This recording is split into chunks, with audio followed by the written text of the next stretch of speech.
total, averaging 10% for 2Ks, and I think this is where we could see some fireworks. We've got some French pans here, clearly all very good climbers. The atmosphere is going to be electric. Hey! Oh, mais oui! Thanks, Del Boy. A few Richard Carapaz wannabes in the background with those polka dot jerseys on. Great effort from Guillaume Martin. I know we poke fun sometimes at his yo-yo style, but he really does get the best of what he can offer, and he is a real fighter. He's almost back on. We move into 30Ks to go. Sean, the situation out front. Two riders there. I just saw Matteo Jorgensen on the radio, maybe inquiring as to what's going on behind. How can Jonas Vingegaard affect this? The problem is the strength in numbers that UAE have, isn't it? Yes, it is a difficult situation, but if you have a real good Jonas Vingegaard, well then, you know, when he goes in the attack, you know, he can ride away. Will Pogačar be able to follow? I would reckon so. But he has, you know, the manpower up front then. Once he get up there with Jorgensen and Kelderman, well, you can, you know, set an infernal pace and see can they put the yellow jersey in difficulty. So that is a tactic, a possibility you can spring into action in the end. But is he going to be able to, you know, ride away from all the other UAE riders? You know, there's a lot of really talented climbers here. That is the question. And if Pogačar gets into a little bit of difficulty, you know, the teammates are going to be there pretty close to him, and they will set the pace as well. But you just never know. You can really start running out of energy on a final climb. And then of the final climb to Isola, you know, it's a 16-kilometre climb, and we heard from Matt Stevens there how steep the gradient is. So it is possible, but it all depends. The ones you want to break, will they be in difficulty? That we will see, and we have to wait until that final climb. Little round of applause there for Guillaume Martin, because amongst the professionals, he's not a noted descender. He's known to struggle somewhat holding the pace in the descents. But those shots were brought from our camera motorbike showing him returning to this group. It shows you just how incredibly good, even someone who's not a great descender by World Tour standards, how good they are. These athletes are a level above. In terms of ability, physically, mentally, they're there. They are at the top of their profession, the peak of their powers. It's not that someone's not good at descending, it's just that others are exceptional and everybody gets compared to them. He is, of course, a good descender. I dare anybody in the world to try and follow him. There won't be many who can do it. Kelderman here, left-hand side, Yates at the front. Had a battle with Carapaz the other day.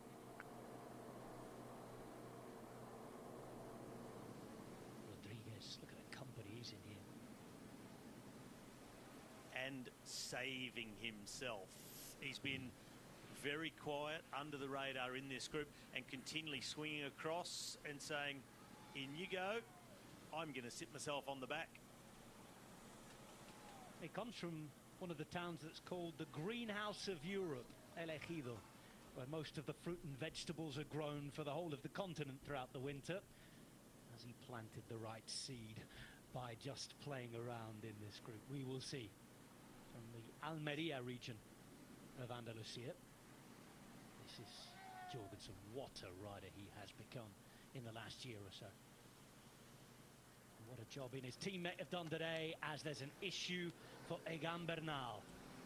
Pushed off, bike change. Now, what was the problem? Just mechanical, or was there something else?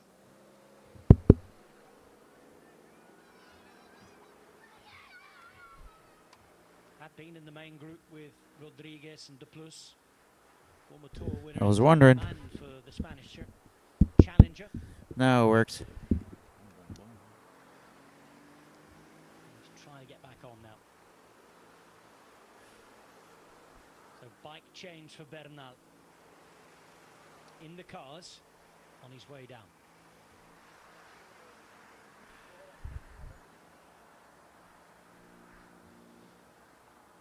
"25 kilometers to go" means that we are now less than 10 k's to start the final climb. No immediate signs of damage there for Bernal physically. No, it looks like there's yeah, a bike change. We can see there's no number on his bike, so yeah, possibly some sort of mechanical problem. But he's back quite comfortably there, and not too much of an effort. We can see there, you know, a gel, then a bottle, and gets back into the cavalcade of the cars in front and back into that group. And yeah, it's going to be an interesting. When we see him already, he was struggling on the earlier part of the stage, but you know, to have him there with their leader of the team, Rodriguez, it's an important one to have some teammates around you.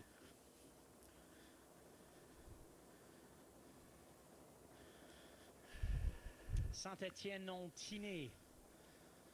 See the ski slopes all green. Jonathan looks nice up here. Well, Rob, you know I know me. you're not a mountain man, but come on.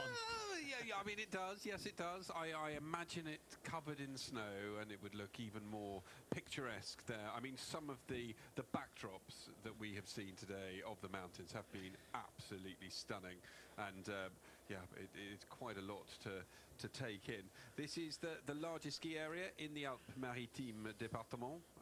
This area, sort of the start point of 135 kilometres of piste spread over 4 sectors: Las Donas, Samelong, the Mont Droit and Liaison.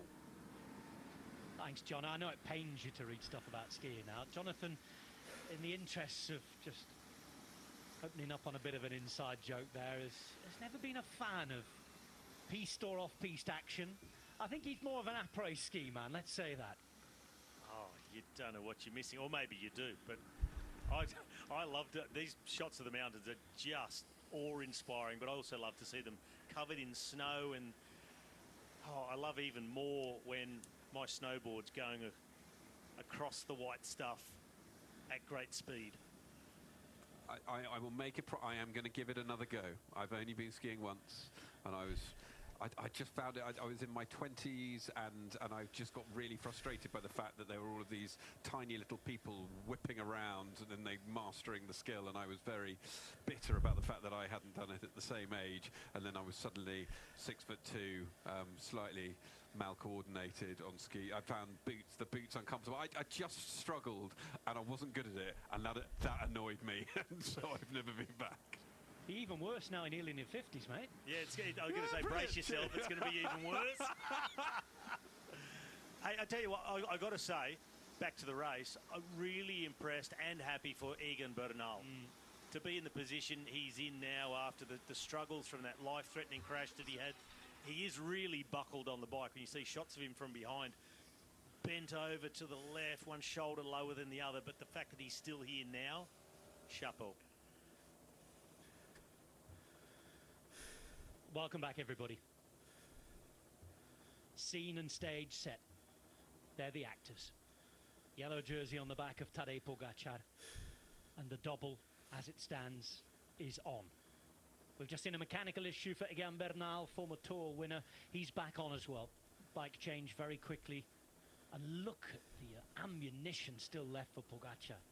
4 teammates at the front. Vingegaard in this group is alone. He has 2 mates up the road, 4 minutes 13 ahead. And those riders are Matteo Jorgensen, right-hand side. Left as we look at it now, just hitting the front is Wilco Kelderman. With Simon Yates, Jai Hindley, Richard Carapaz, Christian Rodriguez. Jorgensen just making sure everyone's still working, because there will be other riders in here who'll be thinking, okay, those guys they've got a plan.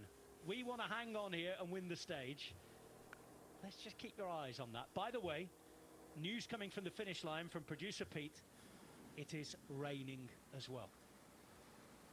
Well, the good news is that very shortly they'll be going uphill, and that the weather conditions won't have a great bearing on the race itself. It's worse if you're going over the top of a pass, down a descent, yes, cold valley road, maybe, but uphill, much of a muchness.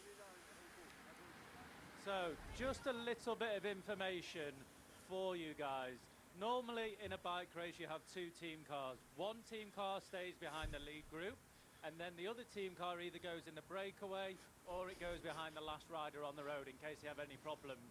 UAE and Team Ineos, they both have both team cars behind this front group. So I'm behind the peloton now, the yellow jersey group, and they have both teammates here. That is absolutely fine. Okay, no problem. For the riders that are in this group, it's the riders behind. So for UAE, you've got Niels Pollitt with no team support behind him. And then you've got Tim Wellens, who was in the first group header of the day with the sprinters, who also has no support with him as well. I'm sure they'll be okay, and if they have a puncture or something, they can get assistance. But it is very, very unheard of that you get teams just leaving riders to be behind one group on the road. Just 2 cars behind 4 or 5 riders here. Very unusual, and I'm not quite sure why. I'll leave it with you guys to discuss it. Back to you guys. Ciao. Thanks, Adam. And I can tell you from personal experience what happens in these situations. The 2 main team cars, yes, they're up behind the front group for a couple of these teams. For the rest, it's then the soigneurs who have gone to the feed zone. Instead of going straight through to the finish like they mostly do, they'll slot in behind the rest of their riders further down the road. So quite often there'll even be 2 cars that have been allocated that job for the rest of the day to look after all the riders, because the race is split up so much, groups all over the place. So on these days, the soigneurs, they get an extra bit of a job and a slower drive through to the finish to make sure all the sheep are counted and looked after all the way in. And of course, you're not allowed in the cavalcade between the riders. You have to go behind the race totally with the soigneurs, as you haven't got the number to be in the cavalcade. But they do make exceptions on certain days as well to add an extra team car, if you like, to give those cars the go-ahead to be in behind groups and before the voiture ballet, the broom wagon, because of the nature of the stage. It's so split to pieces. It's just in the interest of all the athletes. It is flying along despite those big climbs we've taken on. Yet another full gas day, and we're now just a couple of kilometers from the final climb. Jai Hindley wants the stage. Richard Carapaz wants another. He's already got a polka dot jersey. Simon Yates looks for another mountain success. This will be a familiar sign to a lot of riders, certainly over the last month. They've been staying up here. They've been living up here. They've been hoping for success. Altitude camp country visited by the Tour de France, and we are on our way to the finish. Final climb about to start. Let's have a look at it. And we begin there at 877 meters, already with some really steep ramps. We're in the black for the first 2 kilometers, 10.5%. Doesn't get much easier after that. Easiest slope is about 5.6% that comes halfway up the climb to Isola 2000.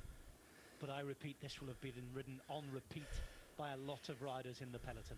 They will know every single bit of it, but they also will still know that they have to have the legs to do the damage. Could be damage being inflicted, could be damage limitation. There are all sorts of different aims for this. First half of the climb is the hardest, but again we have the altitude. Isola 2000 to 2000 meters. In the Tour de France, Tadej Pogacar leads by 3 minutes and 11 seconds over Jonas Vingegaard. Pogacar in the yellow jersey. Vingegaard is wearing the polka dot jersey for today. Remco Evenepoel sits in third at 5 minutes 09. He's in the white jersey. Fourth place occupied by Almeida at 12:57. Fifth place at the moment. Well, that's an interesting one. Mikel Landa at 13:24, just 6 seconds ahead of Carlos Rodriguez. So many fights, everybody fighting for their own places now. We're about to start the final climb. And in this front group, Sean Kelly, we've got so much going on. It's about maybe a stage win, certainly with the caliber of the riders we have here, but also what can Visma Lease bike offer up for their man behind if he has the legs to break through the barrier that's being put around Pogacar by his teammates right now. Well, that will be the interesting one. What do Visma do here? Do they stay in the front of the race, with the other riders here, Carapaz, Yates, Hindley? It's going to be an interesting one, because do they feel that their leader can ride away from the yellow jersey, will that be the tactic, or will they decide, okay, let's go for a stage win here with one of their riders, but will they be capable of doing that as well, because they have done a lot of the work here to keep this breakaway at the advantage they have got. So it's going to be an interesting situation. And on the final climb as well, UAE, are they going to be happy with this breakout front of 4 minutes, 15.9 kilometres? If they use a lot of their riders and really blitz in the first number of kilometres, the advantage could come down very quickly. And we know the way Pogačar can attack 4 or 5 kilometres out, 6 kilometres out, and close down many minutes. Rodriguez just starting to struggle a little here, fighting the bike a little bit more. Yep, up and in and out of the saddle, just losing a few metres, and that seems to be the end of it. That was the last gasp for Rodriguez. Good job till now.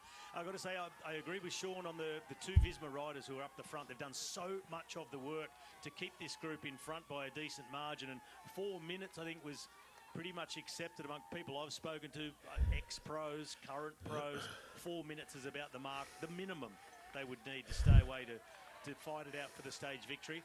If Jonas Vingegaard can get away from Tadej Pogačar and come across, how on earth can Kelderman and Jorgensen have enough left to go at the pace required for Vingegaard to keep Pogačar at a distance or open that back up? I just don't think that is within the realms of possibility. And then lastly, UAE and Pogačar, they are riding to win the stage. You don't ride like they have been unless you want the stage victory. Well, Robbie, you can rest up for 4 minutes and recover a bit and wait until Vingegaard comes up to you. Yeah, it's not easy. After that day. Well, Robbie McEwen's obviously in party pooper mode today, but we're going to keep an open mind. We've got Larry Warbash back with us. Robbie, you mentioned the current pros. What's the current pro view on this situation? Yeah, it's actually exactly what I was saying earlier, was that I did think they needed 4 minutes if they wanted to win the stage. I thought if you had a really, really flying guy, maybe 2.5 minutes could do it, but I think, yeah, it's enough. It's a hard climb. I think, yeah, the record on Strava is 39:30 or something from Matthew Riccitello, and that's a really fast time, but I could see the best guys today, maybe they'll do 36 or 37, but yeah, 4 minutes should be enough, and yeah, I think we'll see these guys do it. So which one of them it'll be, I don't know.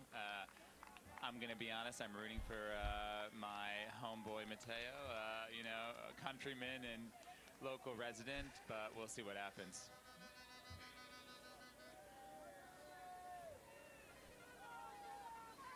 Kelderman is pacing 15 kilometres to go.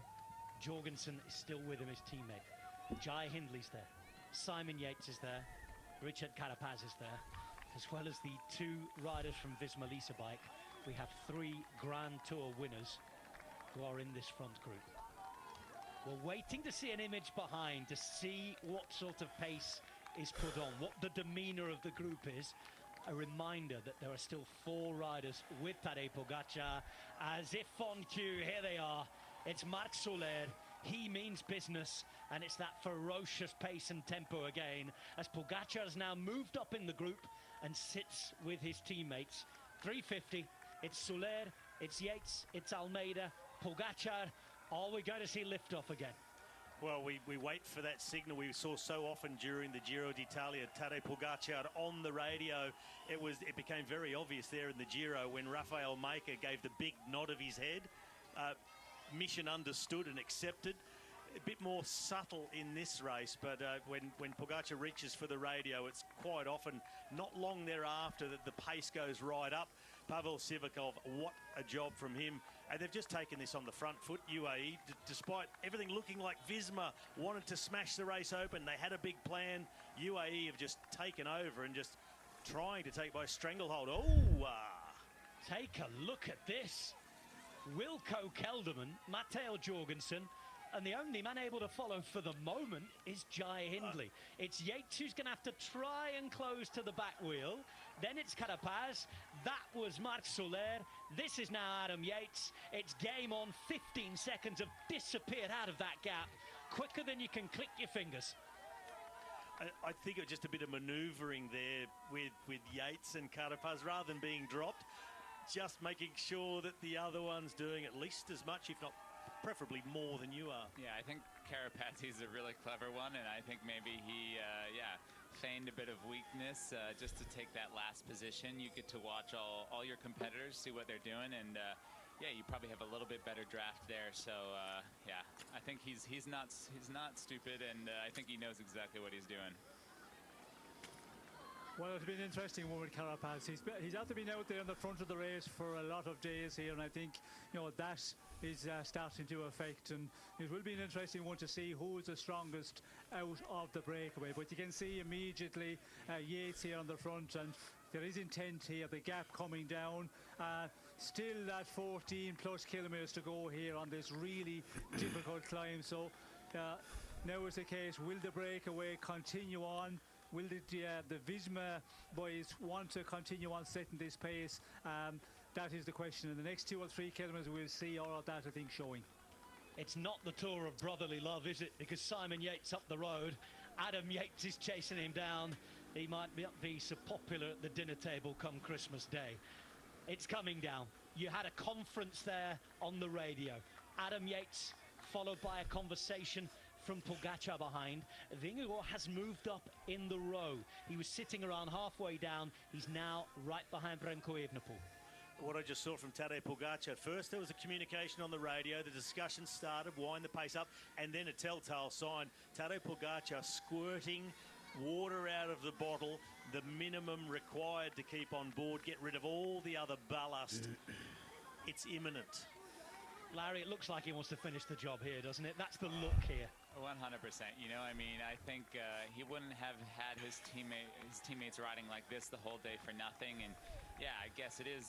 He spent 3 weeks here as an altitude camp. He would have done this 21 times this climb at least, So the only way down is coming through here, and he would know this climb very well. He'd feel, I guess, some sort of affinity for it after spending so long here, and yeah, he'll want to win, as we see, unfortunately, Jai Hindley losing the pace. But yeah, it looks like Carapaz is still there, so maybe he was just playing games. 3:30, there is Jai Hindley, and if a man like him is dropped here, the pace is absolutely ferocious, and it makes even better, even more impressive the job today, even if they're not rewarded in the end, that both Kelderman and Jorgensen have done. They've been attacking since the first pedal strokes, kilometre zero. Yeah, they've been amazing, and Kelderman seems to have been taking on the bulk of the work throughout the stage. Jorgensen doing a whole lot as well, but Kelderman just that little bit extra and pushing that bit harder on the flatter and the downhill section. Jorgensen attacks. Goes. The American Eagle flies. Matteo Jorgensen out the front. Now then, front of the race, back of the race, keep your eye on both. All sorts happening here. Plans afoot maybe, could simply be that Jorgensen is so good, he's riding to win the stage. I think they have to. I think, they're finally giving him his chance, He's been there in the service of Vingegaard for the entire tour, and I think today, I would guess the plan was to work for Vingegaard, and that's why they put those guys up there. But once they saw that there was a chance for the stage win, maybe they thought, oh, we can repay Matteo for his services. So yeah, I really hope he'll be able to get this. I don't know if I'm allowed to be pick my favorites, but You're allowed. I guess We'll I let already you. have. So yeah, it'll be cool to watch. But actually, I would say this part of the climb is a little bit easier than the bottom. The bottom is super steep. The first 2K are probably the hardest of this climb, and yeah, now they're onto some flatter portions. So we'll see what happens here, because yeah, flatter. I mean, it's still 6-7%.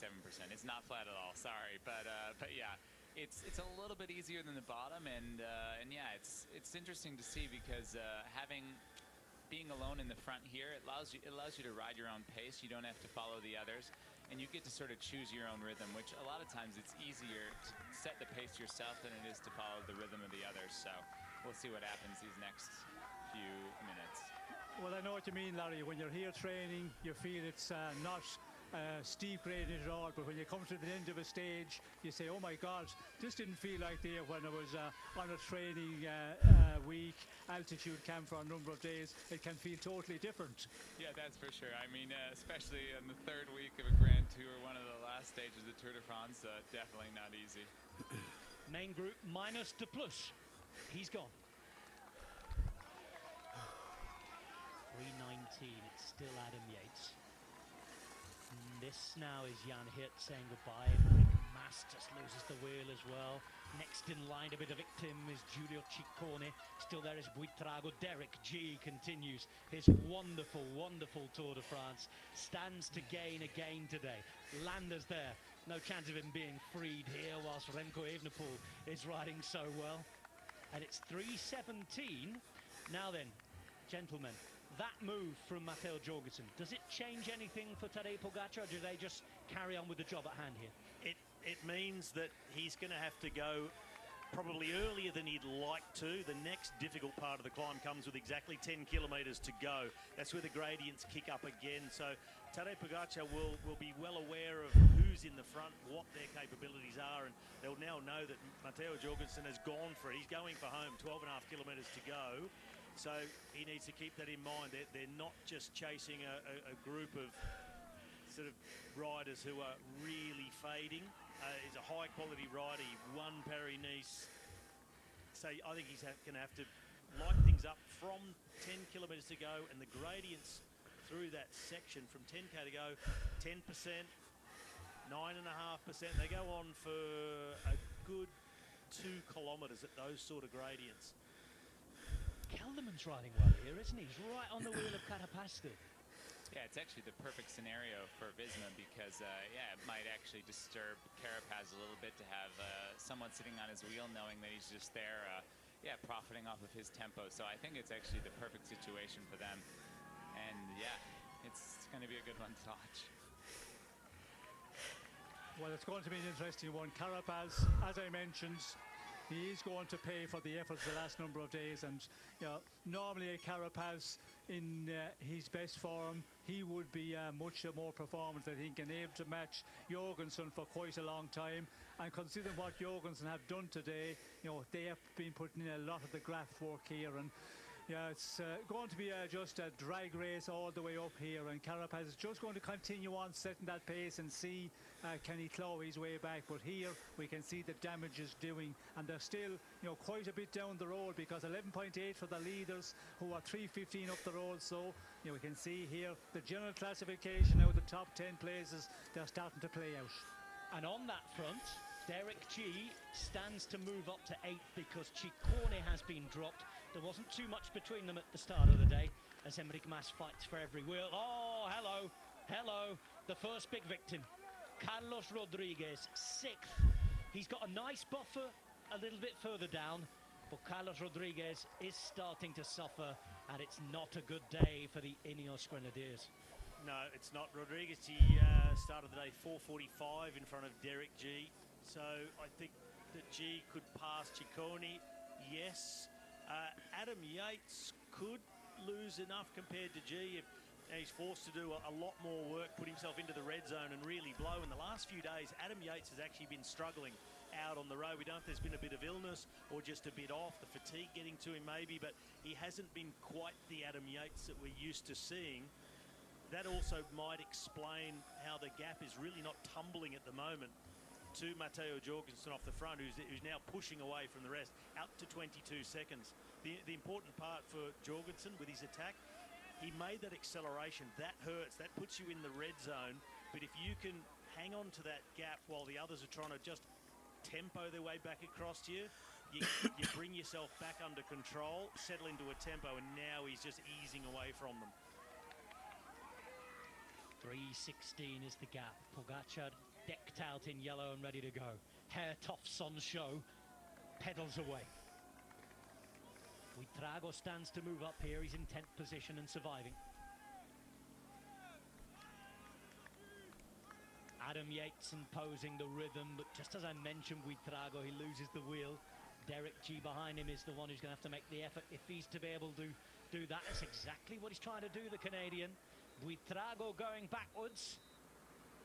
Everything catching up now with everybody on stage 19. Derek G just a few lengths off the wheels, just fighting his way back onto it, the Canadian.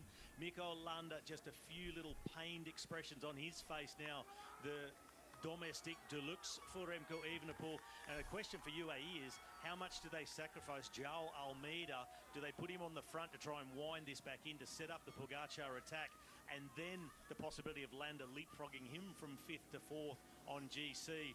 But what Tadej wants, Tadej mostly gets. If he wants to sacrifice Almeida, that is what will happen. He's done it already earlier in this tour. He's shown himself to be an exemplary teammate. Matteo Jorgensen, top left of your screen. He's about a third of the way through the final climb that could take him to victory for the first time in a Grand Tour. He has 30 seconds on Richard Carapaz, Simon Yates and his teammate Wilco Kelderman. He still has 3 minutes 11 seconds on Tadej Pogacar and company. There's a look behind there from Pogacar, surveying the damage. He's waiting. But Sean, if you remember back to the Giro, he left it late on the Mottolino. We saw what happened there. I'm getting a bit of a similar feeling here. Oh, yes. He just spoke in the radio too, sorry. Yes, well, sorry. I think Yates is going to be an important one here. He'll just keep on tapping out this pace, and we can see over 10 kilometres for the leaders on the road. So there's a lot of time, to pull back the advantage of just over that 3 minutes out to the leading end of the race. So, just leave that happen and wait, and then it comes to a point talking about Almeida. Of course, he might be put to the front, but I don't think they will put him into the red. They will allow him to set a strong pace, but that will all depend on how far Yates can ride here up this climb, because 10 kilometres plus, this is a long way, and we know this, the gradient of this climb, it's a pretty serious one at this point in the race. After this day, 3 minutes will be a one which Pogacar could close down when he kicks off, but he has a lot of real good riders. This man out front, he's in the rhythm here, and to take back this 3 minutes, it could be a point where they have to go earlier. And that's the difference with that stage in the Giro. He's chasing these guys down now. Grand Tour winners Matteo Jorgensen, who has exploded into life since moving from Movistar to Visma Lease bike. Paris-Nice winner, semi-classic winner, trailblazer for American cycling on that front. And here he is into the final 10 kilometres now with 29 seconds on Carapaz and company. We watch and wait behind. The gap is down to just over 3 minutes. Pogacar, it's not just about him. We saw Remco Evenepoel there. Is Vingegaard on the kind of bad day in inverted commas that could lend a hand to maybe Evenepoel challenging him for second place? There's that as well. Carapaz in the meantime has set off again. Kelderman looks like he's the one struggling a little bit, and Yates in that typical style, standing up on the pedals, trying to close the gap. Everything happening all at once at the Tour. And while it's happening, we'll take a breath and try and assess with the experts alongside me. We're going to go out onto the bike to Mr. Adam Blythe. So I am on face watch once again. I'm going to try and look at the riders in this peloton, in the yellow jersey group. As they come round the corner, you can see all the motorbikes here. There's about 9 or 10 just in front of them. Photographers, regulators. But here they come. Adam Yates on the front now, looking like a rock, as he always does. Landa at the back, I can already see who's suffering already, but the face of Tadej Pogacar just looking down now, going through his watch, pressing his computer. Remco Evenepoel taking a bottle, hands off the bars, and Jonas just looks like Jonas, the same as usual. But my oh my, there's definitely a fight coming from in this group. There's a couple of riders here. Rodriguez just behind me coming into shot, so he's not lost too much time.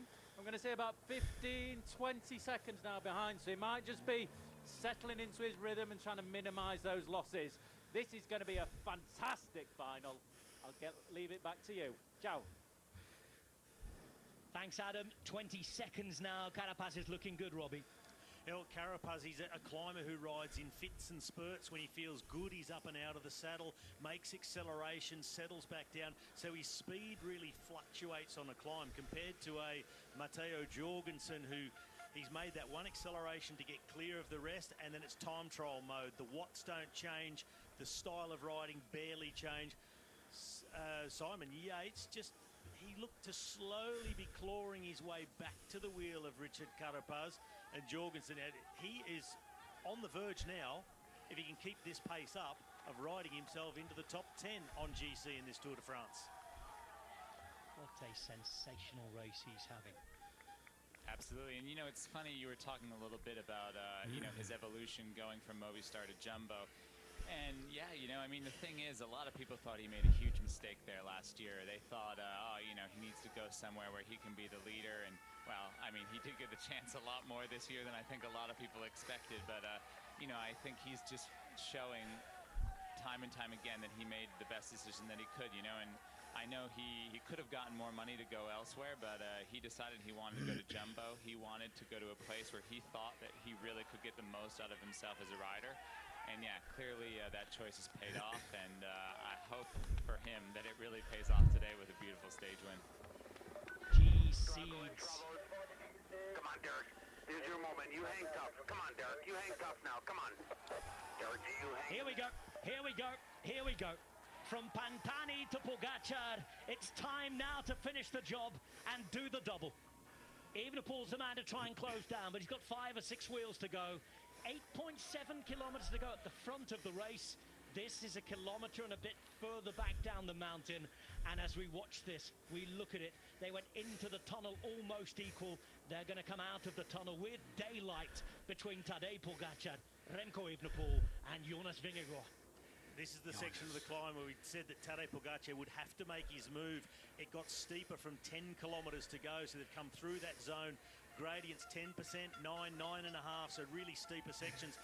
So getting a sit in the wheel on those gradients is barely anything at all. So Pogacar having to make his move there, get clear of the rest, and give himself enough time to try and reel in Matteo Jorgensen, who's going to be having flashbacks of a year ago to Puy de Dôme, where he was leading the stage. In the end, he cracked and faded to 4th. Could this be his day? Sean Kelly, it's becoming clear how everybody is, how they're feeling, what's happening, because Vingegaard is looking at Evenepoel and protecting second place. He can't follow Pogacar. He didn't really even try to follow Pogacar. It's Evenepoel he's looking at. Yes, and we could see Evenepoel. He did make the effort to try and follow the yellow jersey, but he realised quickly that he wasn't being able to go with him, and started looking over his shoulder, and immediately Vingegaard, he just followed, wasn't trying to bridge across to this man at all. And now it's going to be an interesting one here. But yeah, the interesting one is UAE. You know, they should have left him maybe roll on for a bit more. Almeida, we talked about, he was still there, I think, before Pogacar went in the attack. They should have used him a bit more and try and, you know, bring this gap down a bit. But yeah, still that 8+ kilometers to go for our leader on the road. 2.5, 2:38 at the moment. Yeah, it's going to be for Jorgensen. After being out there all day, but again, it's this man, you know, is he going to finish like we've seen him on other occasions? And he's up against maybe bigger, talented riders than he was in the Giro when he did something else similar. I think the thing that's staying in the favor, yeah, the thing that's staying in the favor of Matteo is that actually from 6K to go, it flattens out. So there is a flat section, a little tiny downhill. He'll get a little bit of recovery, and it'll be harder for Tadej to really close a lot of time on that flat section. So we'll be interested to see.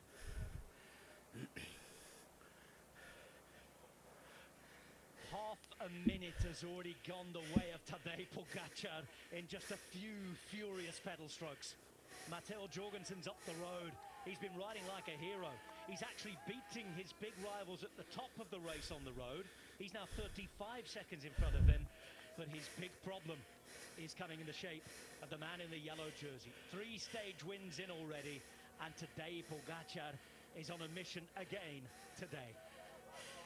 Well, up the road, Jorgensen, he'd just be dreaming of getting at least to 5.5 kilometres to go when the gradients ease off, because now Tadej Pogacar, the man in yellow, is in Pac-Man mode. He is just going to gobble them up one by one and going for another stage win. Jorgensen, it is all or nothing. 2:06 back to Tadej Pogacar. When he attacked, the gap was the best part of a minute bigger. This is something special in the process of being started. Now it goes below 2 minutes. Pogacar arriving on yet another of his many days of destiny. Larry, you joked a few days ago about all the stats that this guy produces every day. Tell you what, tonight I've got to get on a plane. I think I'm only spending all the time flicking through those many numbers and records that are going to tumble. I think the books are breaking, you know. All the stats are gone after this Tour de France. So, yeah, I mean, he's writing history day by day. 1:44, Sean. It's happening again, isn't it? Yes, it is. Unfortunately for the man from Visma Lease bike, Matteo Jorgensen, it is going to be looking like disappointment again here on the Tour de France. And, you know, this man, he came out of the peloton, his team doing that job, just setting that pace all day. And the Visman out front, you know, he's been riding so hard. And when you get onto a climb like this, after being what they've been through all day, you know, the altitude, it just catches up on you. And, you know, that's where I think this man, he has the talent, of course, but when you know, take him to that position, giving him that ride into the final climb of the day, well, then this one, the yellow jersey, he's deadly. In the Giro, we talked about his new coach, Sola. We talked about the different training methods. We wondered how it would apply to a Tour after the Giro. If anything, he looks stronger now. A heck of a lot stronger than he did when he was riding around in pink for a month. Well, it looks like everything they said pre-tour is absolutely believable, that he's producing more watts. He's 2.5 kilo lighter than he was in the Giro d'Italia. They've made more advances on a technological front with all the equipment, aerodynamics. Tadej Pogacar, he was always full of confidence. This was completely possible. As it stands, virtually, he's putting another minute now into Jonas Vingegaard. He would be 4 minutes in front now on the GC. The Tour would be done and dusted. The double will be done 26 years later. Landa now back with the second group. No chance of Mikel being free this time. So yeah, they're just about to come to this flat section. This is about the last 500 meters to a K of steep, and then, yeah, they'll get a little bit of respite. Once they get closer to the finish again, the last few K, they go up at more of a steady rate. But, yeah, we see it's not easy for Carapaz right here. Yates trying to advance his 37 seconds down. Despite what Pogacar is doing, Sean, I do not cease or fail to be impressed with whatever Matteo Jorgensen does this particular season. Well, he's had an excellent season, and of course his move to Visma Lease bike was a great decision. And as Larry talked about, you know, he probably had other teams interested, but he decided to go there, and yeah, it has worked out. And that's something you have to invest in your future as well. Go to a team where you're going to be looked after really well, altitude camps and all of that, and just develop and, you know, build on from there. And he's certainly, you know, have had a great season already, and having a great tour now. And, you know, this ride today, it's a one which, you know, for the future, it looks great for him. At the end of 3 weeks, when you can do that, well, that proves he's also a 3-week rider, because winning a Paris-Nice, there's a lot of riders can win a week-long race, but to be able to perform at the end of 3 weeks on such a difficult stage as we have today, that shows that he has a huge talent and will be a one to reckon in the 3-week races in the years to come. Well, this performance by Matteo Jorgensen, this has been a couple of years in the making, getting to this level. He's a guy, when he was at Movistar, he did the study himself, he educated himself, nutrition, training plans. He got so scientific with his preparation for races, how he went about everything. And so he chose for a team that matched what he'd already been doing, but able to take him up to that next level. Yeah, I think that's also a huge thing. You know, they relieved the stress that he had on himself. He had to do everything himself before, and now he has a team doing it for him. That really just relieves that mental, strain of having to plan everything, having to wonder, is this right, is it not? Now he just can listen to the team, he does what they say, and obviously it works. I know that not all of you watch every race all year with us. Many of you tune in just for the Tour de France. Earlier this season, we told the story about how Matteo Jorgensen went up to the top of Mount Teide in Tenerife. They built a kitchen in the room for him, just for the 3-week altitude camp. That's the length of detail they go to.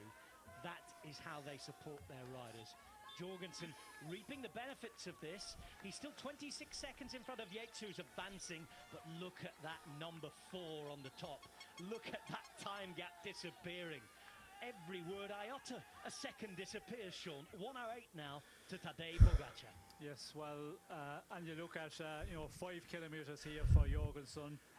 This is going to be a heartbreak for him, and the yellow jersey is coming up so quickly. And I think within UAE, again, they had the confidence in Pogacar, because Almeida, they did not use him. You can see now he's just following the pace being set by the group behind with the other favourites. So they're riding also for that place in the general for Almeida, who is in 4th place. And that just shows the confidence of the yellow jersey, the power they've got in the team. Like, it's just a monster demonstration from the UAE team today. Yeah, he just let Joe Almeida wind up the pace, get everybody in the red zone heart rate-wise, get them at their maximum effort, and Pogacar's just got that extra gear compared to the rest. And then Almeida, because he's put everyone in so much trouble, they're hurting as much as he is. Slot onto the back and just ride on the tempo of the others, get dragged to the top. As it stands, Tadej Pogacar is within a minute of Matteo Jorgensen now. He will soon see him on the road the way it is. He's putting a minute and a half into Jonas Vingegaard, who is defending second from Remco Evenepoel. Let's go to the radio. You can do it, Tadej, you can do it. A simple but true message. And here we go, Remco Evenepoel attacking for second place behind. For the moment, Jonas Vingegaard is responding. He's right on the wheel. He's not giving up. And despite all the issues he had in the Basque Country, he sticks to the wheel. Well, Remco seeing if he can crack Jonas Vingegaard. They're behind. Almeida now coming to the front of that group. Landa slotting into his wheel. They've caught Wilco Kelderman. And there's that explosive effort by Remco Evenepoel. This is a real test of Jonas Vingegaard. He didn't even ever look like following Tadej Pogacar, and it's starting to turn out that Vingegaard is protecting his second place on GC. Yeah, it's not what we expected, but yeah, it's impressive. Remco, he's still giving it a try, and unfortunately for Matteo, it looks like Pogacar is moving, and yeah, he's just devouring everyone in front of him. So this is going to be really touch and go to the last moment. Well, it's the last moment for Larry and I. We're off to the breakaway, and unfortunately, I think it's going to be heartbreak for Matteo Jorgensen. Let's hope not. Tell you what, you've got to be quick, you boys, because they're all flying up this mountain. If you want to get in the breakaway, you have to fly faster. You can catch all the reaction to everything that is happening on the screens right now. It's an historic moment on the Tour de France, with a double looking like it's going to be done. Orla will be in the studio. Danny's waiting with them as well. You can catch the breakaway straight after the conclusion of this stage. Sean. Yes, well, what can you say? This final mountain, it was always going to be a real test after the day they went through, with the previous 2 climbs, the altitude gain, all of that. It just slowly, just wears people down, and that's what we're seeing on the mountain with all the riders, except for this man in the yellow jersey. He seemed to be just have no effects at all from this as he catches Carapaz here, and he just into this rhythm here, and you see the rate he's going. And Carapaz, he's been climbing really well here, but in another league. And we can see now 35 seconds and inside the final 3.5 kilometers for the leader on the road, Jorgensen there. But yeah, we did say Giro Tour, would he be able to make it? What effects would it have? Because it was the first time he's done that. It's not having effect at all. He's actually performing better at the end of this Tour de France, and that was something we talked about. Would Vingegaard get better as the race went on? It doesn't look like it. This man is the man who was really in control and just bossing the race again today. What are we watching here? Tadej Pogacar, 26 seconds from the front. He zoomed past Carapaz. He has Yates in his sight, and Matteo Jorgensen, who was ahead by over 3 minutes with around 8 to 10 kilometers to go, is now just 20-odd seconds in front of the Tour winner-elect. This is incredible. 3 kilometers to go still as well. You still just never know, but this is looking like a foregone conclusion. Jorgensen will ride, Jorgensen will try. We just looked and thought about, anecdotally, those numbers. I'm being told it was 2 minutes 44 when Pogačar attacked, 8.7 to go for Jorgensen. Pogačar goes straight round Simon Yates, and he's closing now. 18 seconds, 17 seconds. Slovenian flags fly along him. Tadej Pogačar is on the march of all marches to glory in the history of cycling.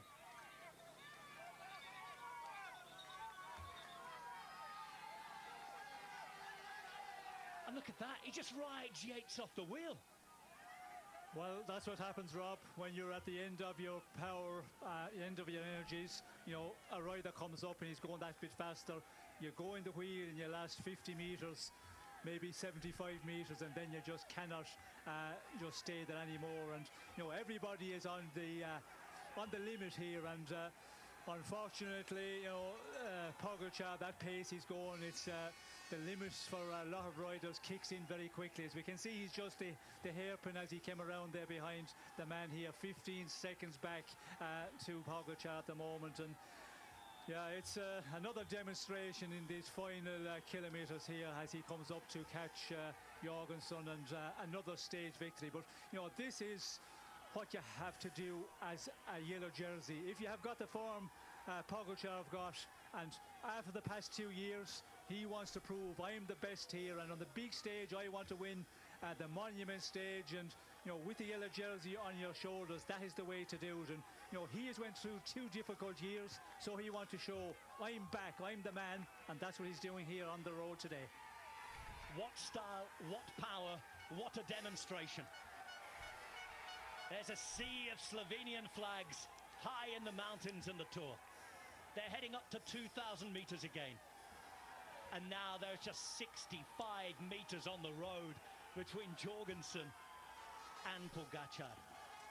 In 6.5 to 7 kilometres, Tadej Pogačar has almost taken 3 minutes back on Mateo Jorgensen. These are scenes he loves to see. These are scenes I think we'll all remember forever.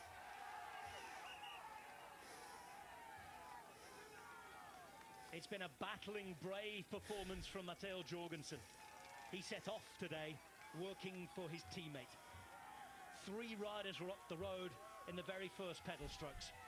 Kelderman and Laporte were with Mateo Jorgensen, Visma Lease Bike's new star.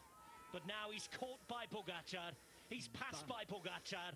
There is an undisputed number 1 on the global scene. Wow. He just, as he was catching Jorgensen there, just off the pace a little bit. Then when he gets to him, just a little bit of an acceleration there. And Mateo Jorgensen has no response at all. But the interesting one was, as you said, Rob, 3:45 from the moment he struck out. You would expect Jorgensen to be able to hold on to that advantage, but being out there all day and doing a lot of the work, trying to keep the breakaway with maximum advantage, he has paid the price. And this man, you know, the talent he's got, the way he's finishing this tour, and also his team has done the job. Today, Pogačar is going to lead the Tour de France by more than 5 minutes at the end of today. 1 mountain stage and a time trial remaining. He's 1,500 metres away from a 10th Grand Tour stage win of this season alone. He is going to lead a Grand Tour for more days in one single season than anybody else, even the great Eddy Merckx. Jonas Vingegaard, who has dominated, who's been Pogačar's kryptonite for the last 2 years, is himself only able to try and defend second place. He's succeeding in that mission at the minute against Remco Evenepoel, while his biggest rival looks around, sees nobody, and is riding away to yet more success in this most special of seasons. 13 seconds to Jorgensen here, 22 to Yates, 53 to Carapaz. That's the situation for the stage. Pogačar's done the hard work here. He'll be trying to ride in, enjoy, and take it in, surely.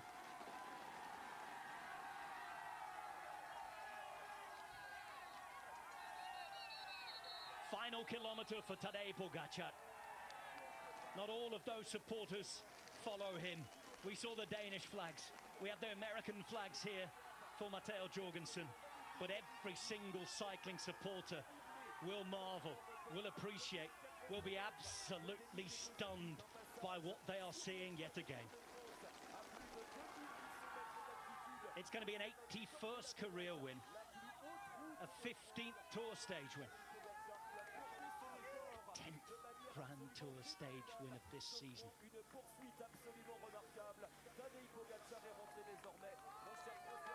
He's already well above all of his rivals, and he's going to bring it home. This has been incredible, Sean. Well, this is another demonstration by this man, and today was the day, you know, we were expecting the battle for the places in the overall standings. Would Vingegaard be able to challenge this man in the yellow jersey? Didn't look like it. When you look at the last number of days, this man was totally in control with his team, and again today they just takes control from very early in the day, and this man is just finishing it off here. And you know, you can see the way he's just having to look around. He knows he's a long way ahead of Vingegaard, Evenepoel. He's just having to look over his shoulder to see in case Jorgensen is, you know, making a little bit of a last burst, but he is also at the end spent of energy. Today's the day the Tour de France touched the sky, closer to the stars, but it's the brightest of them all who's a step closer to being the one we all hold as magnetic north. Tadej Pogacar leads the way. Tadej Pogacar is going to be the first rider for 26 years to win the Giro d'Italia and the Tour de France in the same season. He has done it in the most majestic of styles. Stage 19 as well goes to Pogacar. The records tumble. He's led a Grand Tour for more days than anyone else in a single season. And he is going to be crowned winner on Sunday in Nice. Matteo Jorgensen, take a bow. He's arrived on the biggest of stages too today. It has been a stage that we will remember for a long, long time. A sense of amazement, awe and shock. Yates finishes third, and even Grand Tour winners on that climb could simply do nothing.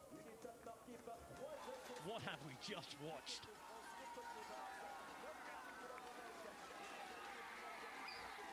It's a day well saved for second for Vingegaard. Carapaz is just ahead of them. He too, another of the Grand Tour victors, defeated on this climb by the best ever. We got it, we got it.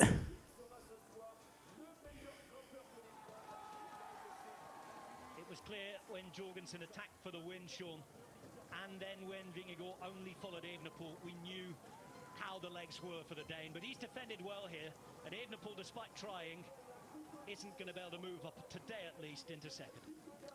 No, and we see Remco at a point when Pogacar attacked, he just made the effort, but knew he wasn't going to be able to match the pace of the yellow jersey. Then got into his rhythm, of course, used his teammate and tried to distance Jonas Vingegaard, but not able to do it. And you know, he was riding his heart out to keep his place second in the general classification.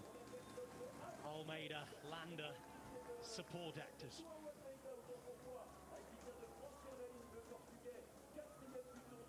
Four hours, 4 minutes and 3 seconds of sporting entertainment that has pushed the boundaries of what we thought possible even further.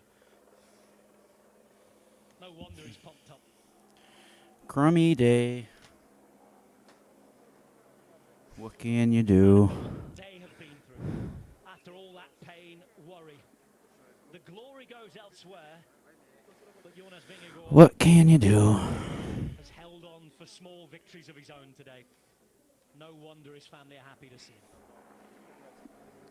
Well, when you consider where he's come from after his crash, this performance in the Tour of France, this is an amazing performance to be in this position at this end of the race here, to be able to cover from that. And yeah, you know, for the future, it's going to be an interesting one. We're going to have some great battles between these top guys in the top 3 of the general classification. You know, there's a lot of years left for those guys to fight out for the big tours. I feel like we're missing one. Emotions, pride, friendship. Matteo Jorgensen, the one who was cruelly defeated at the end there, and he's the one consoling his teammate. They are proud of him. I think everybody watching, we're all proud of everybody. That was absolutely incredible. G's across the line, by the way. He's going to gain today. And for those hoping to make the finish in Nice, the time cut is ticking. 45 minutes and counting. Damn, we're almost done. What? This was the day for Vingegaard, wasn't it? This is the one he'd have been looking at. He was bold and brave.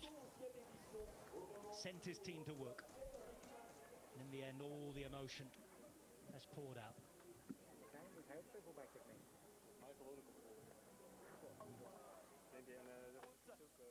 An image for the ages. Yes, another one, with that man at its center.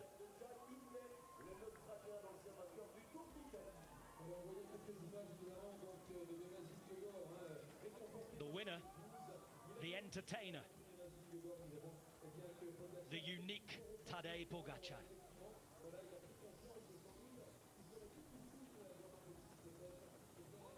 How do we sum that up? Tadej Pogačar wins stage 19 ahead of Matteo Jorgensen. 21 seconds the margin of victory.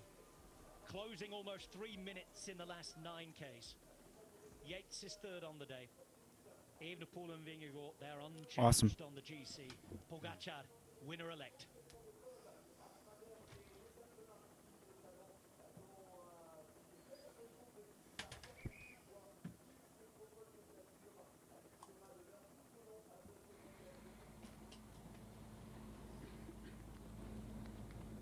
There's some exhausted riders out there. All of that effort. Simon Yates, in the end, finishing third on the stage, behind Pogačar and Jorgensen.